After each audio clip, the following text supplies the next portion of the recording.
बिस्मिल्लाहिर्रहमानिर्रहीम। अस्सलाम वालेकुम वरहमतुल्लाहि वबरकातुहू। मैं हूँ Yasmin Shaukat, acupressure therapist. आप सब कैसे हैं व्यूवर्स? अल्लाह के हुक्म से ठीक ठाक होंगे, उम्मीद है कि।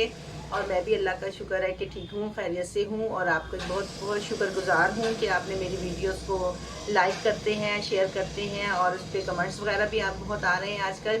तो अगर आपको भी अगर मज़ीद वीडियो किसी प्रॉब्लम के बारे में चाहिए हो तो आप कमेंट्स में उसको बता सकते हैं कि आपका मसला जो है वो शेयर करें मेरे साथ और मुझे बताएं, तो फिर मैं आपको इंशाल्लाह आपके लिए ख़ास वीडियो बना दूंगी। और ये कि इस वीडियो के बारे में जो आज मैं बनाने वाली हूँ, एक नई वीडियो के साथ आपकी खिदमत में हाजिर खिदमत हूँ तो मैं ये गर्मी के हिसाब से बात करना चाहती हूँ आपसे कि आजकल बहुत शदीद गर्मी हो रही है और हीट स्ट्रोक भी चल रहा है। और ये कि इसमें हम अपने आप को कैसे हिफाजत के साथ रख सकते हैं और अपनी केयर कैसे कर सकते हैं, तो आज मैं आपको इसके बारे में बताऊँगी।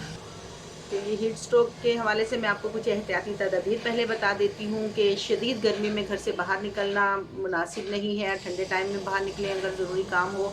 और फिर ये कि दिन में एक दो दफ़ा नहाना ज़रूरी रख लें अपने लिए। और हल्के कपड़े पहने जाएं, वज़न में भी हल्के होने चाहिए और कलर भी हल्के होने चाहिए ना। और खाने पीने पे भी एहतियात रखनी चाहिए। बाज़ औक़ात ऐसा होता है कि खाने को ही दिल नहीं चाह रहा होता है शदीद गर्मी में, तो हल्की फुल्की चीज़ें इस्तेमाल करें, जैसे कि सब्ज़ियाँ हैं, तोरई है और ये कि टिंडे वगैरह, इस तरह की हल्की चीज़ें। और गोश्त और ये जो हैवी खाने होते हैं उनसे परहेज़ कर लिया जाए। और ये कि फालसे का शरबत अगर पी लिया जाए तो बहुत अच्छा, घर में बनाया हुआ हो तो बहुत अच्छा, काफ़ी देर तक आपको ठंडक महसूस होती रहेगी। और कभी दूध के अंदर थोड़ा सा एक कप दूध हो तो उसमें 3-4 कप पानी मिला के तो वो उसका पतली सी लस्सी बनाकर भी पी जा सकती है, तो इससे भी काफ़ी ठंडक महसूस होती है। और फिर ये कि गर्मी का मौसम है तो गर्मी तो लंबे अरसे तक ही रहती है हमारे यहाँ। कभी लाइट चली जाती है और हमें ज़रूरत होती है कि हम जो है हमने अपने आप को ठंडक पहुँचाएँ, तो इसके लिए मैं आपको कुछ मशक़ें, सांस की मशक़ें बता देती हूँ और कुछ खाने पीने की और मज़ीद एहतियात बता देती हूँ। इसके लिए मैं कुछ सांस की मशक़ें आपको बता देती हूँ। जैसे आपने जल्दी जल्दी सांस लेने हैं, नाक से सांस लें, मुंह से निकाल दें, मुंह से सांस लें, नाक से निकाल दें। तो इस तरह ये की मशक जो है 15-20 सांस आपने ऐसे लेने हैं ना। तो इस तरह कुछ सांसों की प्रैक्टिस हो जाएगी आपको। फिर उसके बाद ये कि बहुत बड़ा मुंह खोल के ना गहरा सांस लें। गहरा सांस लेने के बाद आपने उस सांस को जो है अंदर रोक लेना है। इतनी देर रोकें कि 10-12 तक गिनती गिन सकें, फिर उसको खारिज कर दें। तो ये कुछ खिड़की के पास या जहाँ ताज़ी हवा आ रही हो ना, वहाँ पे बैठ के अगर लॉन है, कोई पौधे हैं, तो वहाँ पर भी बैठ के आप ये सांस ले सकते हैं। तो और अच्छी सी ऑक्सीजन अंदर जाएगी और कार्बन डाइऑक्साइड जो अंदर जमा हो जाती है वो बाहर निकलेगी आपकी।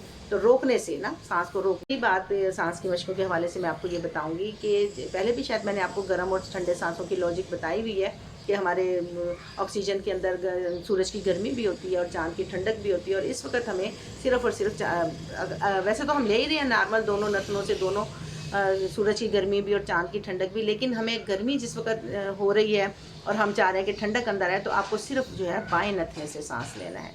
दायां नथना बंद करके आपने, इसमें से बिल्कुल हवा नहीं जानी चाहिए, मुंह से भी नहीं जानी चाहिए, सिर्फ नाक से,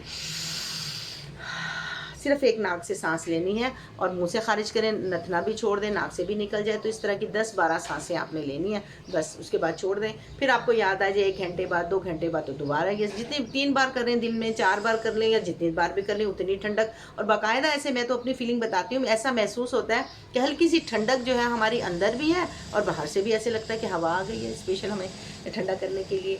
तो ये सांस की मशक़ें हैं, ये आपने लाजमी करनी है। और फिर ये कि कुछ हम आपको मज़ीद जड़ी बूटियों के बारे में बता दूंगी कि कुछ ऐसी चीज़ें जो अंदर जिस्म के अंदर से गर्मी निकालने के लिए, क्योंकि बाज़ औक़ात ऐसा होता है कि गर्मी इतनी महसूस हो रही होती है कि हमारे हाथों से सेक बाहर निकल रहा है, गर्म हो रहे हैं, पाँव से निकल रहा है, सर से निकल रहा है, ऐसा लगता है कि गर्मी है अंदर और सेक बाहर निकल रहा है। तो इसको दूर करने के लिए हम कुछ आपको खाने पीने के लिए भी चीज़ें बता देते हैं।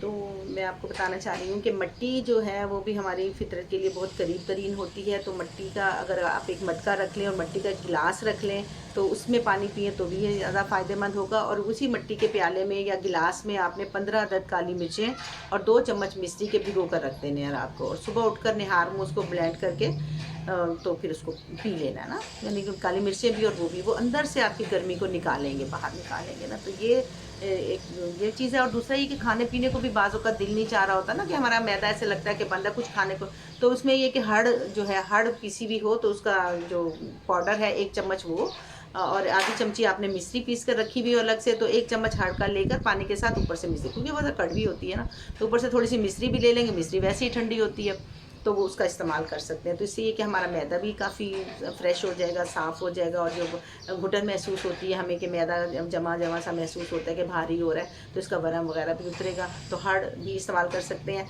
और ये कि इसमें बस ज़्यादा दिन नहीं करने, हफ्ता 10 दिन ही करना है। और वो जो मैंने आपको काली मिर्चों का बताया था कि वो 10-12 दिन करने के बाद फिर उसमें 2 आप ना 5 बादाम भी भिगो के रख सकते हैं, उसको भी ग्राइंडर में ब्लेंड करके तो उसको इस्तेमाल कर सकते हैं।